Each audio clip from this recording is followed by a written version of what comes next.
स्वागत है, अभिनंदन है आपके अपने YouTube चैनल पर। आज अपन शुरू करने जा रहे हैं 10+2 की जो सीईटी है उसका जो साइंस का पोर्शन है वो।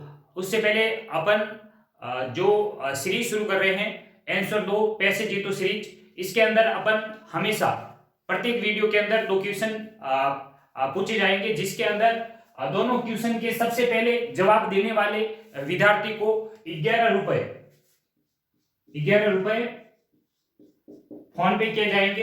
तो आप सब लोगों से गुजारिश है इसको ज्यादा से ज्यादा शेयर करें और इसके अंदर पार्टिसिपेट करें। तो चलिए आज की जो दो क्वेश्चन है उन पर अपन सबसे पहले चर्चा करते हैं और सदैव ये नेक्स्ट वीडियो के अंदर इसका जो डिटेल सॉल्यूशन होगा वो आपको मिल जाएगा। और सबसे पहले दोनों क्वेश्चन का सही आंसर देने वाले विद्यार्थी को 11 रुपए फोन पे किए जाएंगे। तो चलिए पहला क्वेश्चन है, एलपीजी की दहन में किस प्रकार का परिवर्तन होता है? रासायनिक परिवर्तन, भौतिक परिवर्तन या रासायनिक व भौतिक परिवर्तन या कोई परिवर्तन नहीं होता है। इसका सही आंसर देना है। और दूसरा क्वेश्चन है, क्रिस्टलीकरण में किस प्रकार का परिवर्तन होता है? रासायनिक परिवर्तन, भौतिक परिवर्तन, ए व बी दोनों, यानी रासायनिक भौतिक परिवर्तन दोनों या इनमें से कोई नहीं। तो इसका सही जवाब आप दीजिए और अपन फिर नेक्स्ट जो वीडियो होगा उसके अंदर बात करेंगे कि इसका सही आंसर क्या है और इसका प्राइज किसको मिलने वाला है। फिर अपन बात करते हैं आज का टॉपिक रासायनिक व भौतिक परिवर्तन के बारे में। चलिए, रासायनिक व भौतिक परिवर्तन।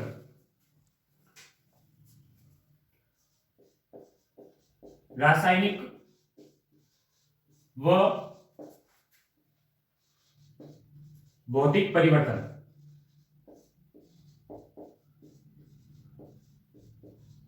अब देखिए, रासायनिक व भौतिक परिवर्तन को समझने के से पूर्व अपन को पता होना चाहिए रासायनिक गुण कौन कौन से हैं व भौतिक गुण कौन कौन से हैं। सबसे पहले अपन देखते हैं भौतिक गुण व रासायनिक गुण।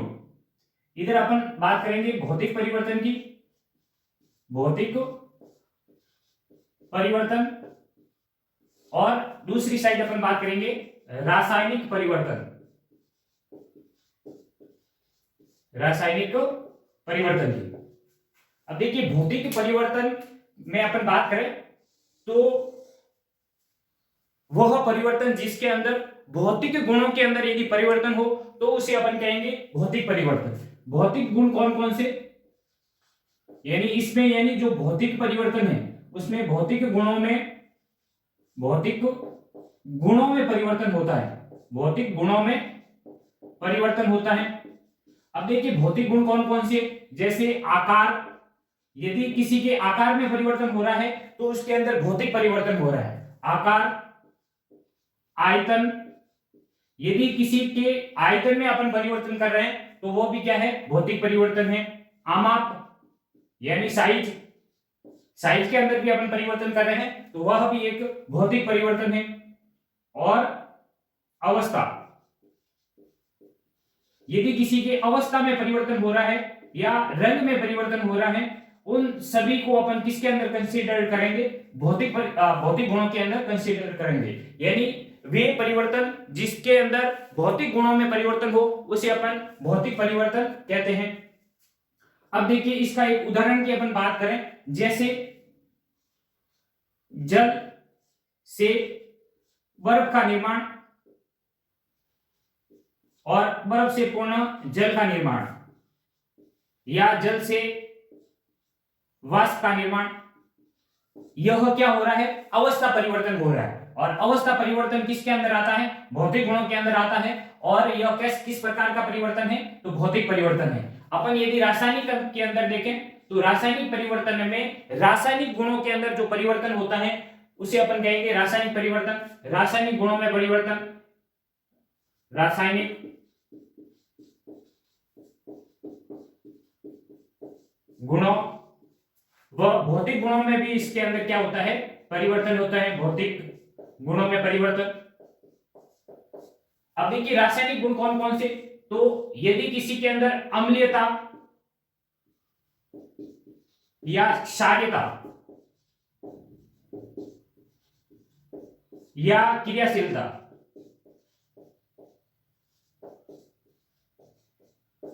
ये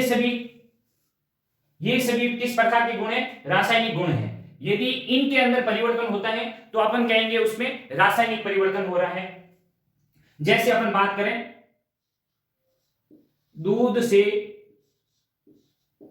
दही का निर्माण, यानी दूध से यदि दही का निर्माण हो रहा है तो इसके अंदर क्या होता है? रासायनिक गुणों के अंदर परिवर्तन होता है और एक नया पदार्थ का निर्माण होता है। हमेशा ध्यान रखिए, जो भौतिक परिवर्तन है उसके अंदर कोई परिवर्तन होता है तो नए पदार्थ का निर्माण नहीं होता है।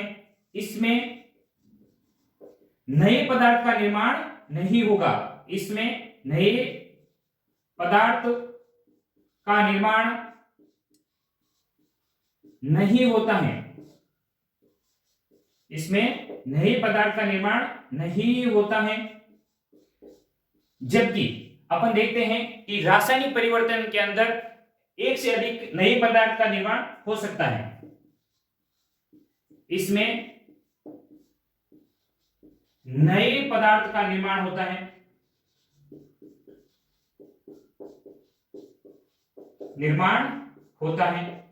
यानी जो रासायनिक परिवर्तन है उसके अंदर नए पदार्थ का निर्माण होगा। जैसे दूध से दही बना है तो ये क्या बना है? नया पदार्थ का निर्माण हुआ है। फिर अपन बात करें तो जो भौतिक परिवर्तन है वह एक अस्थायी परिवर्तन है। अस्थायी परिवर्तन क्यों है? यदि जो परिवर्तन का कारण है उसे अपन हटा ले तो वह पुनः उसी अवस्था में आ जाता है या वही अवस्था अपन को प्राप्त हो जाती है। यह एक अस्थायी परिवर्तन है, यह एक अस्थायी परिवर्तन है। जबकि जो रासायनिक परिवर्तन है वह स्थायी परिवर्तन है। जैसे दूध से दही बन गया तो वह पुनः दूध नहीं बन सकता, यह स्थायी परिवर्तन है। यानी जो रासायनिक परिवर्तन है वह स्थायी परिवर्तन है। दूसरा अपन को ध्यान रखना है, निम्न में से कौन सा परिवर्तन उत्क्रमणीय परिवर्तन है और कौन सा अनुत्क्रमणीय परिवर्तन है। तो हमेशा ध्यान रखना है, जो भौतिक परिवर्तन है वह सदैव आपका उत्क्रमणीय परिवर्तन होता है, यह उत्क्रमणीय परिवर्तन है। जबकि जो रासायनिक परिवर्तन है वह अनुत्क्रमणीय परिवर्तन है, अनुत्क्रमणीय परिवर्तन है। अनुत्क्रमणीय परिवर्तन का मतलब है कि वह लौट के पुनः वह पदार्थ अपन को प्राप्त नहीं होता है। जैसे दूध से यदि दही का निर्माण हुआ है तो वापस से अपन दही को दूध के अंदर कन्वर्ट नहीं कर सकते हैं। अतः यह किस प्रकार का परिवर्तन है? एक अनुत्क्रमणीय परिवर्तन है। जबकि जो भौतिक परिवर्तन है वह उत्क्रमणीय परिवर्तन है। जैसे कागज को फाड़ना, जैसे अपने कागज को फाड़ा है तो फाड़ने के बाद भी कागज क्या है? कागज ही है, केवल उसके क्या हुआ है? आकार में परिवर्तन हुआ है। फिर अपन बात करें इसके उदाहरण की, तो देखिए भौतिक परिवर्तन के अंदर अपन उदाहरण देखें, जैसे लकड़ी का काटना, लकड़ी को काटना, और अपन बात करें कागज को फाड़ना, ये सभी किस प्रकार के उदाहरण हैं? सब्जी को काटना, ये सभी जो उदाहरण के प्रकार हैं वह भौतिक परिवर्तन है। कागज को काटना यह किस प्रकार का परिवर्तन है? तो ये भौतिक परिवर्तन है। जबकि अपन बात करें रासायनिक परिवर्तन की, तो रासायनिक परिवर्तन के अंदर अपन ने देखा है दूध से क्या? दही का बनना, और जो किण्वन की क्रिया होती है, यानी जो किण्वन की क्रिया होती है वह भी किस प्रकार का परिवर्तन है? तो वह एक रासायनिक परिवर्तन है। किसी के अंदर यदि किण्वन की क्रिया हो रही है तो उसके अंदर रासायनिक परिवर्तन हो रहा है। और अपन बात करें प्रकाश संश्लेषण की, प्रकाश संश्लेषण,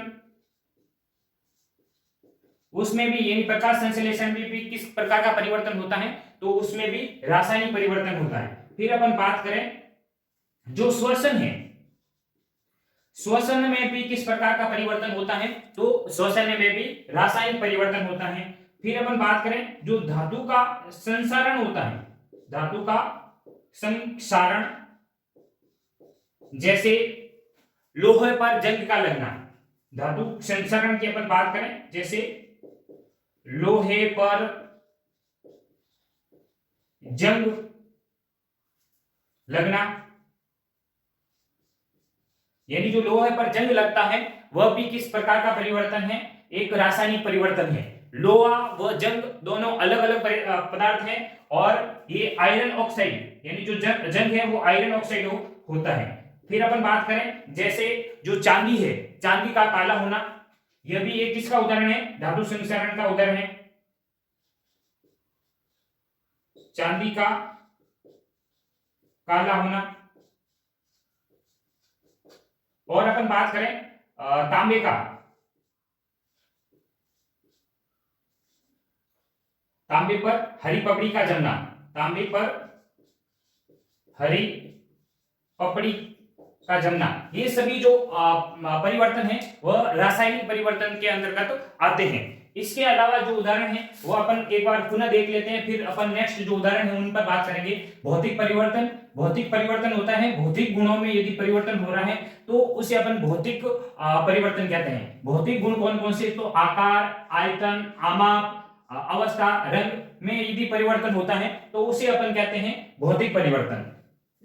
जैसे अपन अवस्था परिवर्तन की बात करें, जल से बर्फ का बनना, बर्फ से पुनः जल का बनना, या जो वाष्प का बनना, ये सभी जो परिवर्तन है ये अवस्था परिवर्तन है। और अवस्था परिवर्तन को अपन किसके अंदर कंसीडर करते हैं? तो ये भौतिक परिवर्तन के अंदर अपन इसको देखते हैं। और इसमें यानी भौतिक परिवर्तन में कोई भी नया पदार्थ का निर्माण नहीं होता है।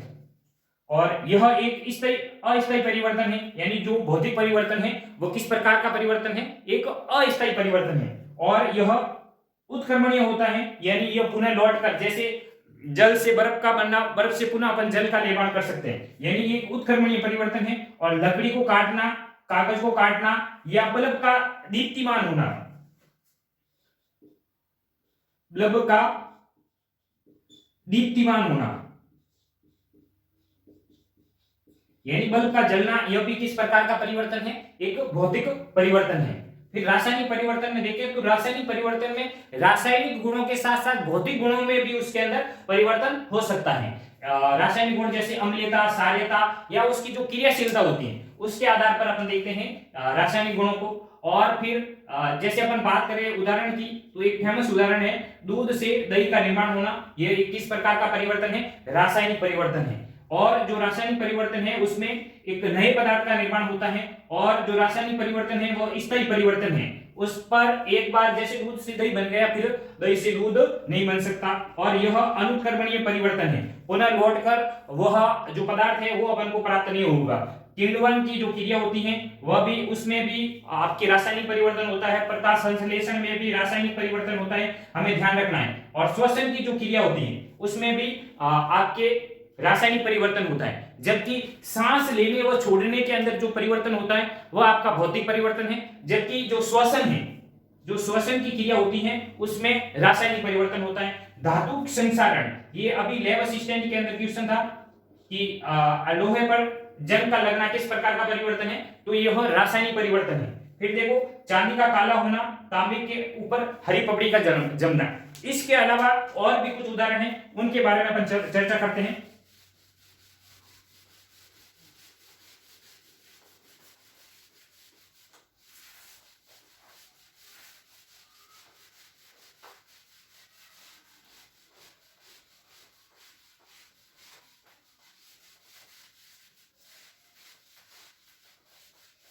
अब देखिए रासायनिक परिवर्तन के अंदर कुछ और उदाहरण हैं, जैसे जो पटाखे होते हैं उनके अंदर जो विस्फोट होता है, पटाखों में विस्फोट, वह भी रासायनिक परिवर्तन के कारण होता है। पटाखों में विस्फोट।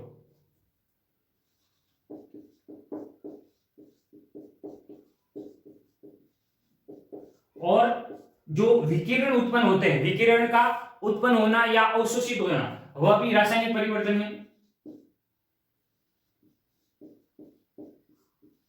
विकिरण का उत्पन्न होना व अवशोषण, विकिरण का उत्पन्न होना व अवशोषित होना, यह भी किस प्रकार का परिवर्तन है? तो यह भी एक रासायनिक परिवर्तन है। अब देखो एक जो एनसीईआरटी के अंदर एक अभिक्रिया दे रखी है, मैग्नीज को जलाकर या ऑक्सीजन के साथ क्रिया करवा के मैग्नीज ऑक्साइड का निर्माण होता है। मैग्नीज प्लस ऑक्सीजन, इसमें magnesium plus oxygen, magnesium oxide का निर्माण होगा और फिर इसको जल के साथ अभिक्रिया करवाते हैं अपन H2O के साथ, तो मैग्नीशियम हाइड्रोक्साइड का निर्माण होता है, मैग्नीशियम हाइड्रोक्साइड। इसे अपन कहते हैं milk of magnesia, milk of magnesia.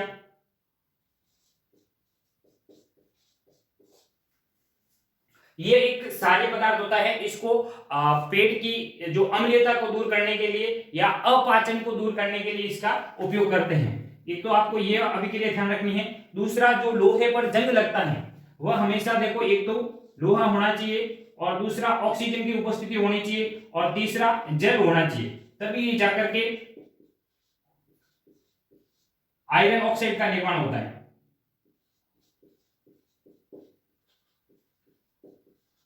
यह भी क्या है, एक रासायनिक अभिक्रिया है जो अपन को ध्यान रखनी है। और तीसरी अपन बात करें, जैसे आपके कॉपर सल्फेट का जो विलयन होता है वह नीले रंग का होता है। कॉपर सल्फेट का जो विलयन होता है वह नीले रंग का होता है। यदि इसके अंदर अपन Fe का टुकड़ा यदि डाल देते हैं तो ये कॉपर सल्फेट फेरस सल्फेट में कन्वर्ट हो जाता है, FeSO4 में। और साथ में जो लोहा है उसके ऊपर भूरे रंग की पपड़ी जम जाती है और ये फेरस सल्फाइड का जो विलयन है वो हल्का हरे रंग का होता है। ये आपके पीछे कोई रीट का एग्जाम हुआ था, उसके अंदर ये क्वेश्चन था कि कॉपर सल्फेट का नीला रंग के अंदर यदि कॉपर सल्फेट में अपन लोहे का टुकड़ा डाल देते हैं तो जो फेरस सल्फेट बनता है उसका रंग कैसा होगा, तो हल्का हरे रंग का हो जाएगा और साथ में कॉपर का निर्माण हो जाता है। यह 2-3 अभिक्रियाएं हैं जो अपन को क्या रखनी है, ध्यान में रखनी है। और इसके अलावा अपन भौतिक परिवर्तन में देखें, जैसे बल्ब का दीप्तिमान होना, और इसके अलावा अपन इसके अंदर उदाहरण देखें तो फलों व सब्जियों को काटना, यानी सामान्यतः यदि आपसे पूछा जाए फलों को काटने में किस प्रकार का परिवर्तन होता है, तो भौतिक परिवर्तन होता है। सब्जियों को काटना ये किस प्रकार का परिवर्तन है, तो भौतिक परिवर्तन है। और बल्ब का दीप्तिमान होना वो अपन बात कर चुके हैं। और रासायनिक में अपन देखें तो सेब या जो बैंगन है उसको काटने पर जो सेब का भूरा रंग वो बैंगन का जो काला रंग हो जाता है, वह रासायनिक परिवर्तन के कारण होता है, वो अपन को ध्यान रखना है। दूसरा अपन बात करें, जैसे जो मोमबत्ती है, ये कई बार क्वेश्चन अलग अलग एग्जाम में आ चुका है। मोमबत्ती के दहन में किस प्रकार का परिवर्तन है, तो अपन को ध्यान में रखना है जो मोमबत्ती